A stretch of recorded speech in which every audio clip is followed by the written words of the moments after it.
It's off. Can you find something I can prop this on? Not on the computer? No, it's too low. That's too low, though. I'll work around here. Well, I guess that's okay. Is the height of it okay? Yeah, it's kind of weird because it cuts our heads. You know, it only gives us our little square. But yeah, as long as you're comfortable with it, I'm cool with it. Okay. As long as like my head's not cut off and it's. Yeah, it looks fine. Yeah, you look fantastic. It's so nice to meet you. I was just saying before you got logged on that I know we've only corresponded through email, you know, through words, through the interweb. So it's so nice to be face to face. How are you doing this morning? How's Friday so far? I'm doing good. That's too general of a question. That's true. Very true. Very general. Do you want to get rolling with the questions we spoke about? Sure. Or we Cool. can do any questions. I'm All okay. right. Sounds good. So I always like to start off these mugs and mornings with just you sharing a little bit about yourself and how you're connected to the neurodiversity and the autism community. Well, before I go into that, I have my husband here. Hello, nice to meet you. You might have to pop in differently. We're grateful to have you here. So how am I connected to neurodiversity? So, well, I'm an OT. I have autism as well as ADHD, and I guess that's how I'm connected. Yeah. I do a lot of public speaking and teaching on autism and on different aspects of autism. Yeah, I love that. I always love connecting with OTs, of course. And I've never met someone who is autistic and an OT, and I identify with the ADHD as well. So there's a lot of interwoven connections, I think, for us.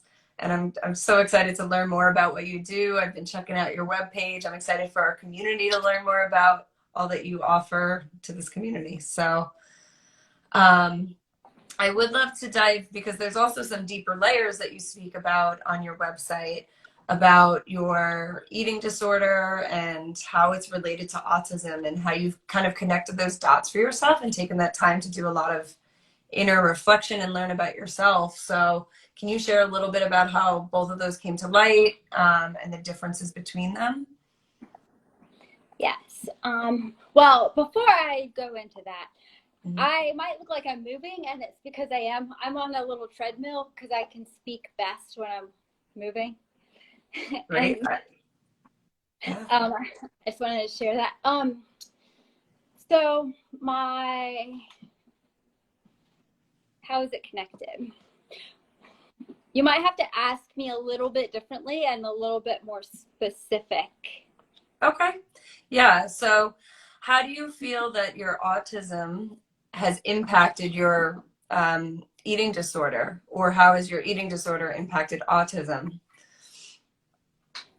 My eating disorder started when I was 19, and there were a lot of factors like low self-esteem and some trauma issues that were related to it starting. But I think like one of the main things that, what's the word, William? One of the main things that affected? One of the main things that pushed it Kind of into overdrive? Yeah, I guess that pushed it into the disorder was my autism traits. So my special interest was soccer, and I played college soccer. I talked about soccer all the time. It was Your special interest? yeah, it's what I did. And I would practice before and after practice. And our coach had talked to us about eliminating all bad foods during season because it would affect how we played. I didn't really know what bad foods was considered, so I eliminated most foods, and I eliminated it always because I always wanted to play the best that I could. Mm-hmm. So that played into the development of my eating disorder, along with in health class, we were learning about exercise and how you have to have so much cardio exercise. And for that, it had to be a certain, your heart rate had to be elevated at a certain amount for 13 consecutive minutes. And my heart rate wasn't consecutively always 13 minutes.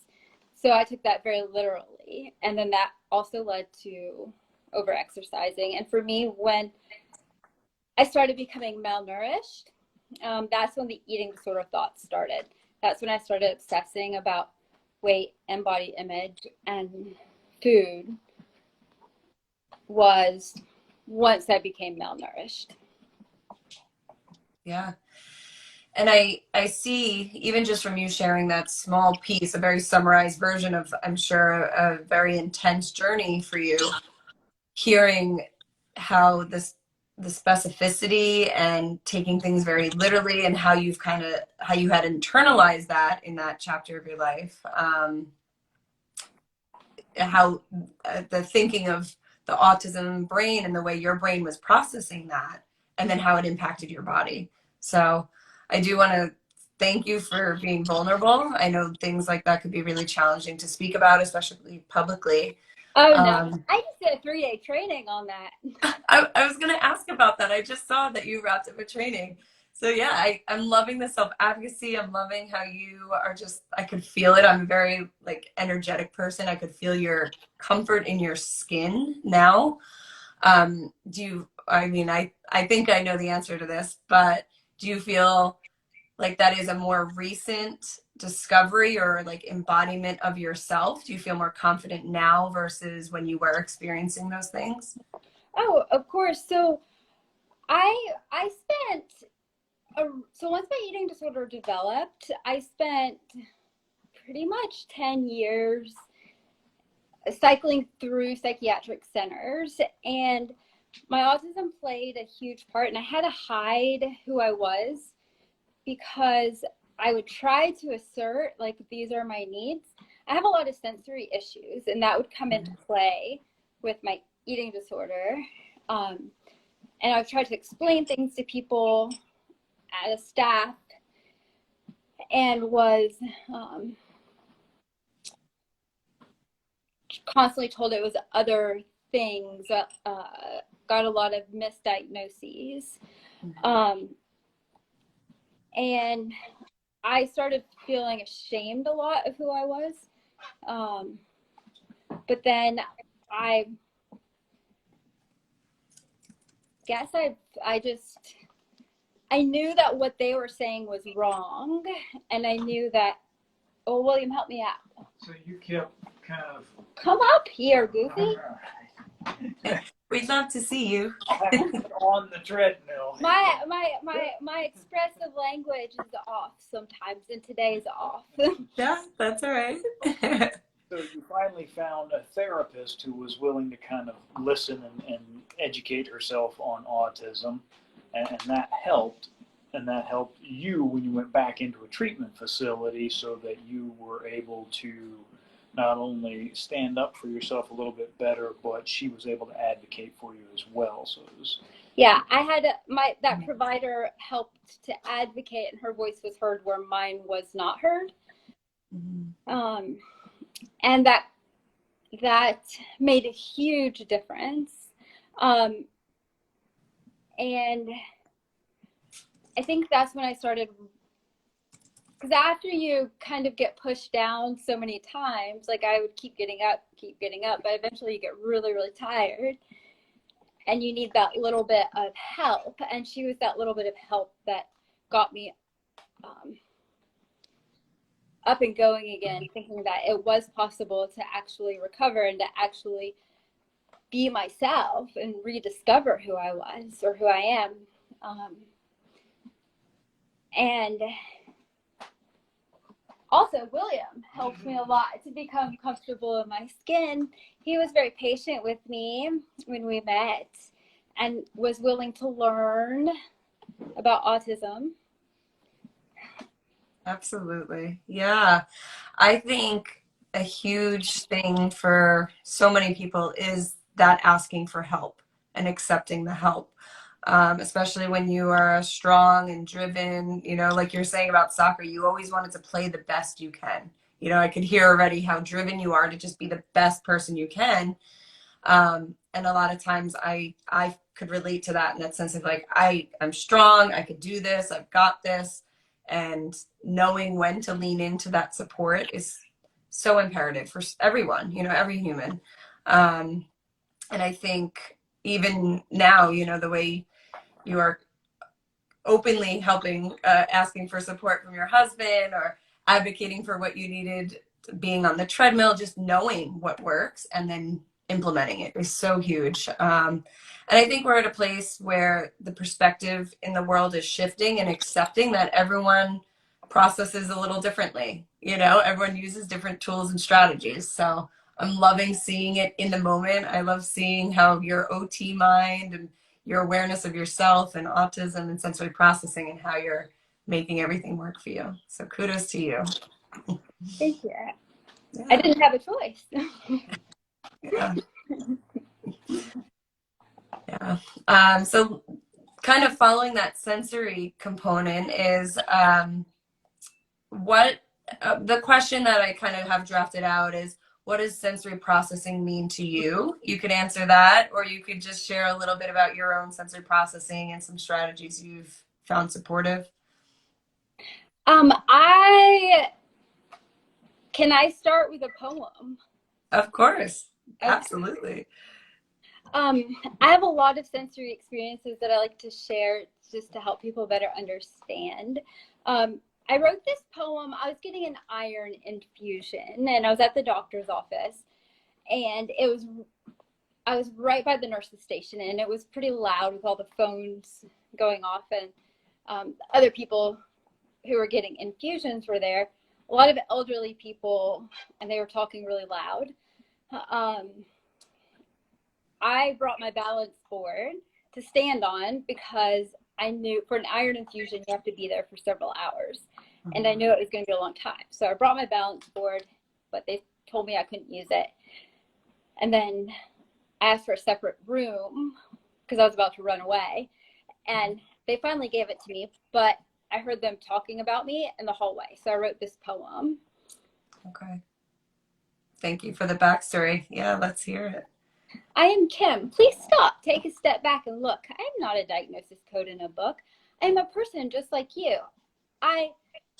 But I may do things differently than you do. Do you know that I can hear the words you whisper among yourselves? I can see the strange looks and the harsh colors of your faces. I can feel the discomfort and judgment that fills the air we breathe. Did you know this? Imagine that you are in the midst of a hurricane outside without protection, that you cannot seek shelter. Imagine that you're in a burning building and cannot leave, or that your body is covered in angry fire ants. Imagine that you are suddenly attacked, suddenly blinded by sharp daggers in your eyes. Imagine this as your life. You can imagine it, but I do not have to. These things are my life. Did you know I have autism? That the smell in this room is a fire in my nose, and it burns my eyes and my skin? That the mixture of voices, beeps, and words shoot through my brain in a hurricane, leaving behind a trail of scattered chaos and disorganized thoughts? Did you know this? That fire ants crawled on my skin as you touched my arm in preparation for the procedure? That the lights are daggers, spearing through my eyes, blinding me to my surroundings? Did you know that my body is unknown to me? That when I am still, I do not know where I am, and I become lost in a sea of mazes? That I'm trying hard not to run away from this torture chamber I am in? Did you know any of this before you said I was difficult? Before the glares? Before your judgment? So I have a lot of sensory challenges with over responsivity to lights, sounds, some smells. The smell of bacon makes me want to take off my clothes and run away because it hurts my nose, and bacon, the smell clings to you, so then you smell like that. all day. I also have dyspraxia and get coordinated. It takes a long time to learn new movements, and it can take a long time to do seemingly simple tasks, especially if there are distractions going on. I use a lot of weighted products to help me with knowing where my body is in time and space. I use a lot of I use like ankle and wrist weights, but also I have weighted vests and weighted belts. Several weighted vests. Yeah, and weighted belts. I also have weighted pants. I don't like those as much because I don't like tight stuff, and those are tight.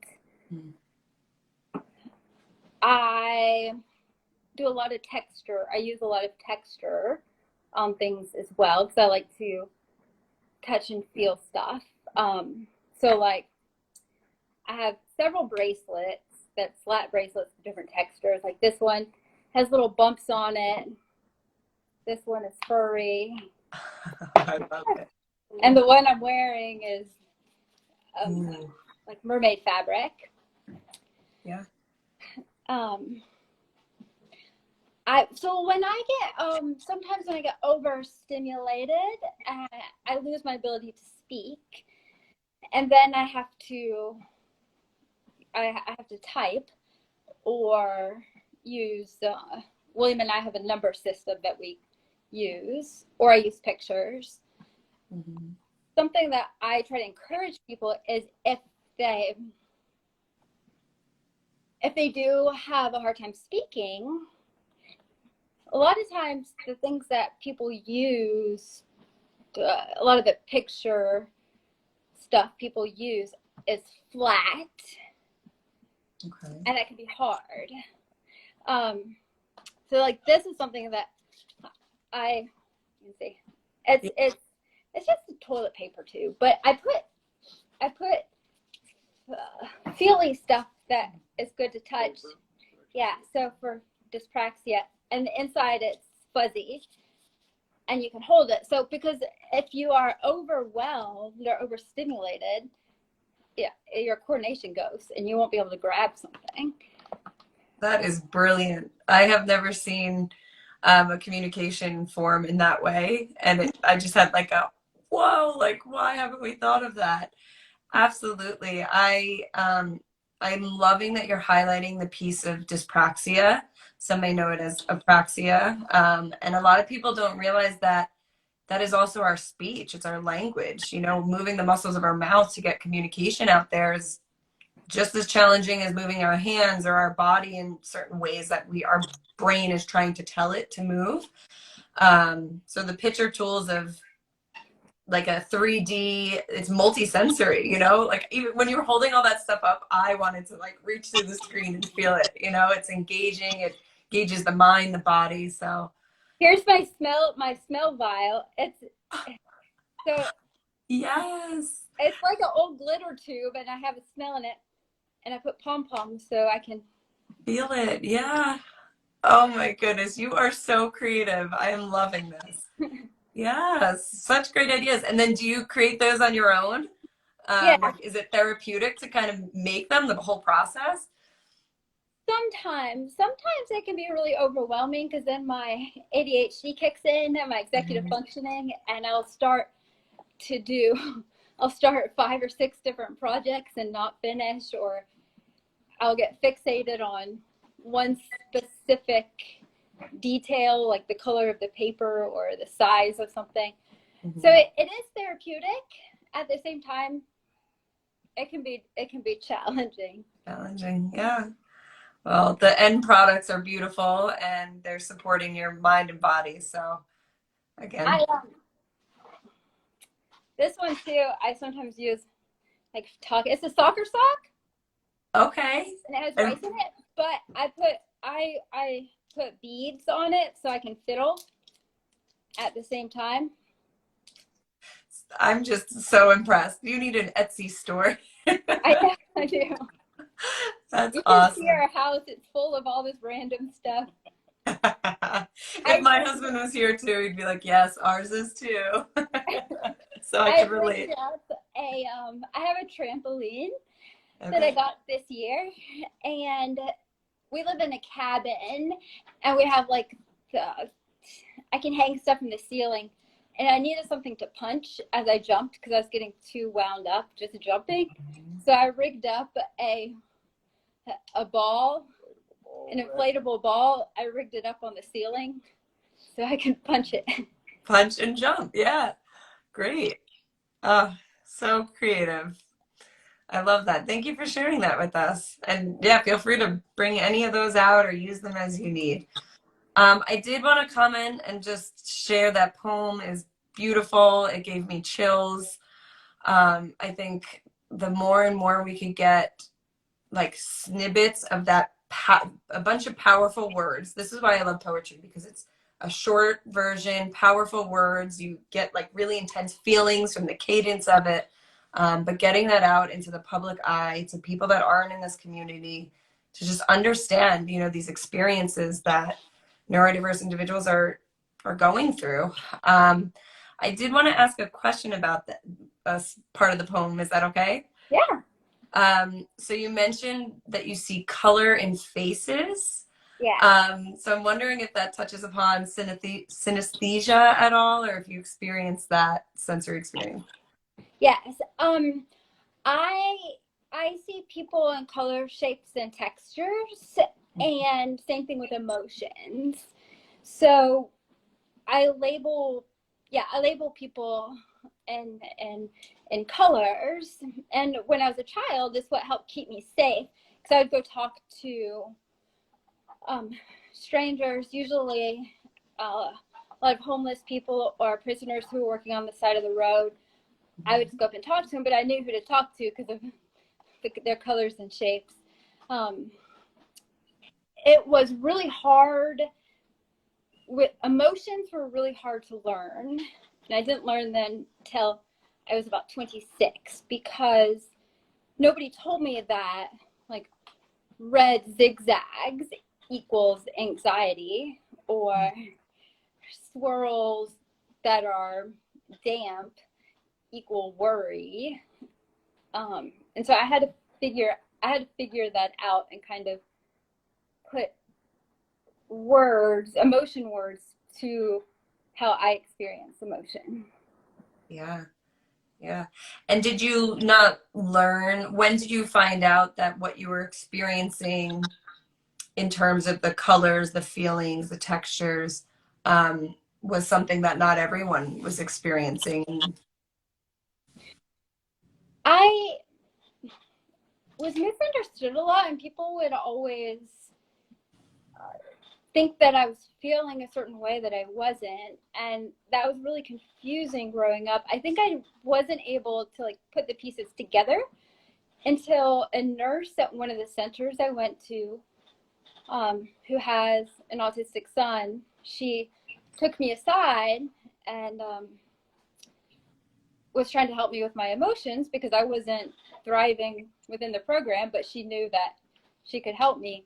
And so kind of together I was able to figure out that what I was experiencing through my shapes, colors, and textures were emotions. Okay. Wow. Yeah, 26. I also, so like my vision gets blurry with auditory information. So I didn't realize that either until I was like 31, maybe, or 30. Yeah. I started dating William, and we were visiting my sister and going through an airport. We were in TSA, and at this time I had noise cancellation headphones because I'd gotten them at one of the treatment centers, but I was embarrassed to wear them out in public, but I carried them. I was about to have a meltdown in the airport and gave William all my stuff, and then took out my headphones, put it on, and I was like, oh my gosh, I can see details. I can see people's faces. And I didn't realize until then that my vision and people's faces especially were so different in with noise versus without all that noise. Wow. It was, I wore my headphones after that. Yeah, absolutely. With such an impact like that, you know, and what a like overwhelming place to be to have such like a revelation of, wow, like if I do this, I could access this part of my brain or this part of my environment in such a different way.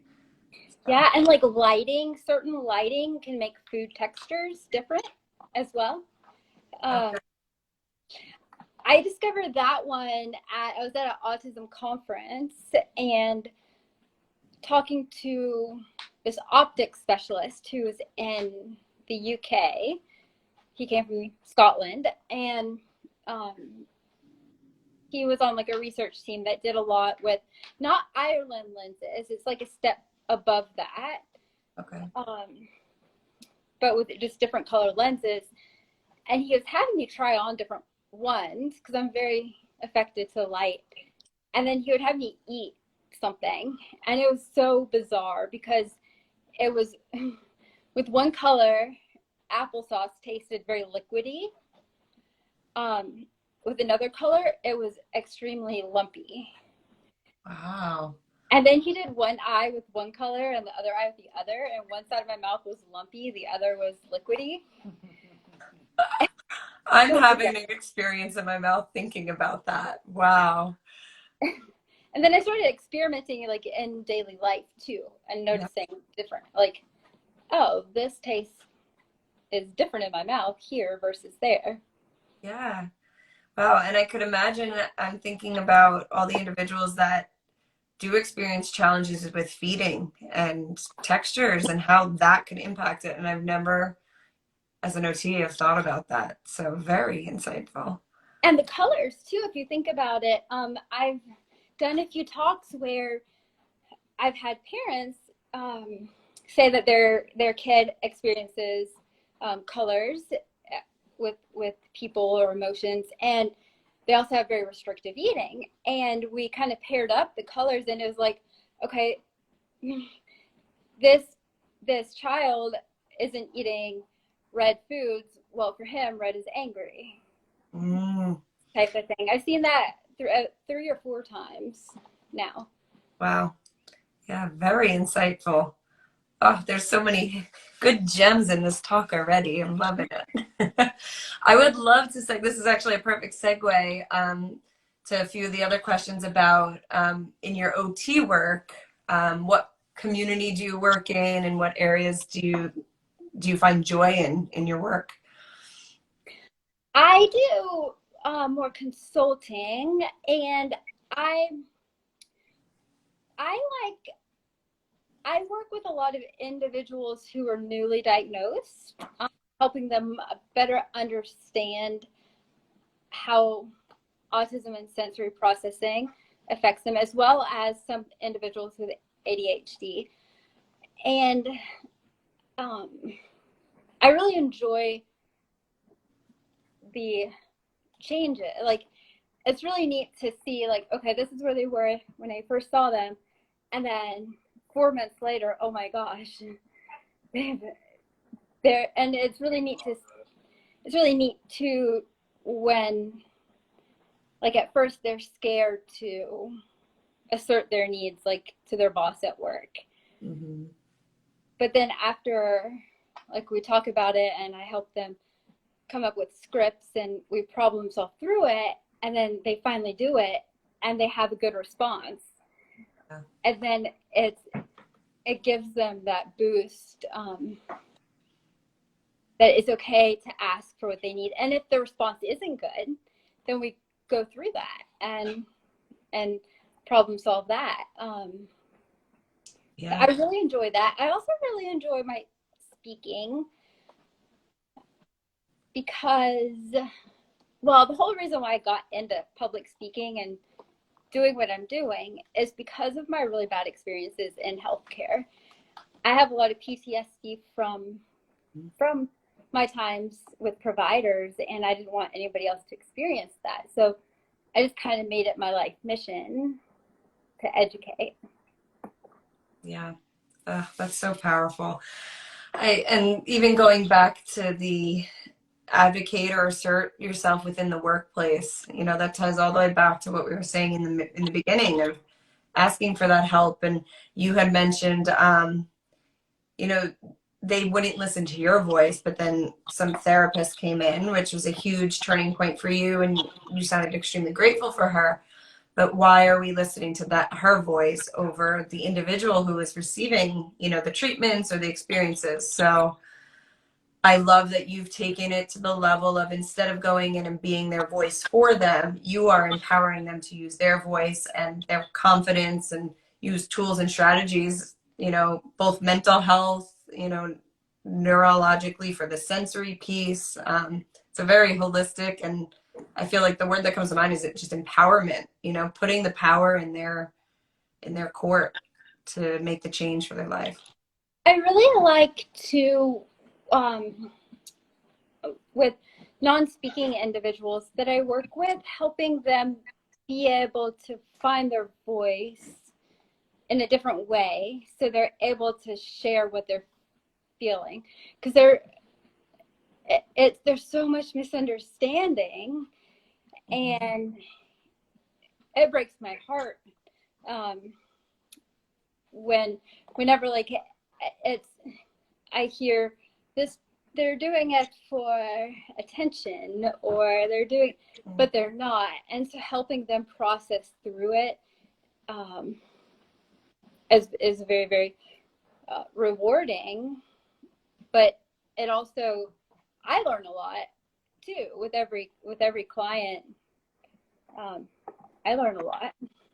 Yeah, I think that's the best place to come from, is to also know that you're learning with them, you know. And thank you for bringing up the part of this community of non-speakers, you know, that don't have an actual spoken voice, but they have a voice. There's a voice in the mind, and how do we get it outwardly into, you know, the way neurotypical people experience conversation, and how do we adapt? And again, like, there's so many moments in these talks. Sorry, I have my fidget rock here. I don't want to talk, but I just want to be like, yes, yes, to the I think that's my fire and my fuel as well, is that there's so much misunderstanding. And just because someone cannot speak, or because they move their body a different way, or because they use different tools, doesn't mean that they don't have things to offer, that they can't hear you or understand you, that, you know, that we're all human. And it's just, I could get on my soapbox with you and keep pushing for this. And that's a huge part of why I do these mugs and mornings, is to just get the information out there that all our unique needs doesn't mean that we are less intelligent or can't offer something to the world. So I appreciate you bringing up the spectrum of communication options and the way we express ourselves through words and our bodies in general. It's really huge. Is there anything else you'd like to share? I know I had a lot of like main questions for you, but I kind of want to open the floor and see if there's anything else you wanted to share. If you pick a topic, I can have something to share. Yeah. Well, William, I want to highlight you as well. You are, I know for me, co-regulation is a huge component in my life. When I do challenging things, when I, even some things that I perceive are going to be easy, you know, having someone as a co-regulation tool. My wing woman Jess is on here in business. She's my co-regulation partner. So if you wanted to talk a little bit about how you guys work together as a team, I could tell already, I like feel the calm energy between you, and you guys seem very cohesive. So if anything maybe around that. You know, for me, it's about listening to and figuring out what's best for Kim and what Kim needs. And a lot of times, really, I just kind of, I've been doing this long enough now that I know some of her different sensory routines. And so when she is overwhelmed or something, I can tell she's needing a break. I'll just start guessing at things until I find the right one. Like, hey, maybe do you want to kick the couch? No, that's not right now. Maybe what about jumping on your jumping, on your tram, and I'll just kind of make suggestions until I click on that one that kind of works for her. So yeah, for me, it's really just about kind of listening to Kim and figuring out what she needs, and then creating an environment where she feels okay to do that. I wanted to bring up communication. It took us a really long time to figure out like communication system that works for us, because language, the way people without autism speak is very funny. And I'm just thinking about our wedding one. Mm-hmm. Can I give that example? Sure. It doesn't really fit in with this topic, but it's a good story. When William and I got married and we were driving away from the wedding, he turned and asked me, "This is the best day ever?" And I said, "No." And I could tell that wasn't the right response. And so I had to fix it. And I told him that it was a good day, but not the best day, because I had to sit still to get my hair done, and I had and there was a lot of commotion, but it was a good day.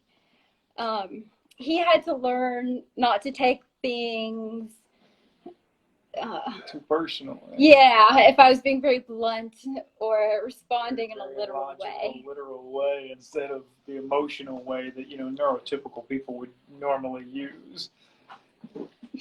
Yeah. Sorry, I'm just muting. My dog is barking on the other side of the wall, so it's disruptive. But yeah, that is a great example. And communication is huge in a relationship. So finding the ways that you each communicate in your own ways and understanding that, the perspective of the other person is very important. I have one more question for you, William, is in what ways does Kim support you? Because I know you spoke a lot about how you support her, and I'm sure she supports you right back. She does, actually. So Kim is the problem solver in our relationship. When we have an argument or a disagreement or something like that, I'm more likely to just kind of, go, and I want my distance and I don't want to talk about it, and I would just stew on it. Whereas Kim will sit back and sort of analyze the situation and go, okay, here's where we had the communication breakdown, or here's where we both need different things. And so she'll come up with a tool, like she came up with this fold out accordion list that, had, there we go, that has like, here's what I need. And then I can take my initials and put like, I need alone time right now. I'm feeling misunderstood. So yeah, Kim is the problem solver who will come up with a tool or a suggestion that'll be like, okay, so this is where we're different, and we both need different things, and here's how we can both get what we want. That is huge. So yeah, it works out really well. I also do a lot of the hard, heavy work, because I like doing hard, heavy work. Yeah, that's true. I'm an author. I'm a writer, and I told Kim when we first met, I'm a born apartment dweller. I don't do yard work. Yeah, I love yard work. That's great. Hey, it works for both of you. That's great. Yeah, and a huge part of that is knowing, what each of you uniquely need, and then advocating and discussing it. So that's really great. I'm happy I asked that question. All right, we have one more wrap-up question. I always like to ask, what strategy or pastime, if you had to pick one thing that really supports you in rising and shining as your best self, that really just fills you up. Like for me, it's being by the ocean, or seeing a sunset. That's when I feel like really centered in myself. So anything that you guys have, you both can share. You go first. Well, mine is easy. Writing. I'm an author, so when I'm sitting down in front of a blank page with some music going, I'm like, this is it. I got a mug of coffee. We're good. Mm-hmm. Nice. I think being out in nature, and I like to, my favorite thing to do is I make aural, AURAL, so sound, um, patterns in the creek, because we live by a creek, so I like lighting up the rocks and making visuals and sound patterns and just being within nature. Yeah, I could definitely relate to the nature. That sounds beautiful, that creek. Like, Jess is on here in the comments asking if you could go over to her place and problem solve, do some yard work. I would love to. I want to come to your place and make sound patterns by the creek and be in nature with you. So beautiful. Jess also has another question. She's asking if you see a color in me right now. My colors probably have been all over the place with this. It's really hard, like virtually. Yeah. It is. It's really hard. You are more of like, and it's also hard because it's a spectrum of colors. So most of it, but you're more of like primary color hues. I don't know if it's a specific color, but it's like a bright, like, you know, the Crayola crayons? Yeah. The primary colors? Mm-hmm. Kind of like a rainbow type thing, like it's more like that, like the primary colors. Awesome. I was thinking, I'm glad you touched on that too, that I would imagine that virtually that changes things, you know, how things could be experienced. So It does. yeah, thank you for that. Okay, where can people that are tuning in learn more about you, find you in your speaking presentations? I know I'm going to have an eye out on any upcoming ones. So do you want to share a little bit about that? Sure. So I do a lot with the creators of Model Ziggurat, Barry Grossman and Ruth Aspie. And on their website, which is, I don't know their website. That's okay. Put in Model Ziggurat. It'll get it. Yeah. We have 2 free webinars on there about using Model Ziggurat as a self-help tool, as well as one for providers. Okay. I do a lot of work with Kelly Mahler as well. And we've done several talks together, which are on her website, and we're doing play, learn, thrive. Yeah. Beautiful. I will link all of these too, so don't worry, I'll Google and find them. You also have your own website. I do. KimClairy.com. I keep trying to convince her she needs to start a YouTube channel. We'll keep an eye out if it does happen, but we will also look at KimClairy.com. OCaliCon is a conference in Ohio that is usually in November, and they have a lot of really, really good speakers. I think I'm doing 3 or 4 talks this year. Okay. Awesome. Can you say the name of that one again? It just cut out a little bit. Ocali, OCALI. Okay, great. I will find that one as well. Beautiful. There's things I want to look into as well. So, yep, I found your Kelly Mahler. Awesome. Wow, you are a busy woman. Thank you so much. I have so much gratitude for you, the advocacy work that you do, the prep work, and the time and energy that you've put into this, you know, this live. And thank you for figuring out Instagram. I know it's frustrating at times. No problem. Thank you for having me and for the work that you do as well. Of course. And I'm sure we will be in touch. I hope you enjoy the rest of your day. Thank you. Bye, guys. Bye.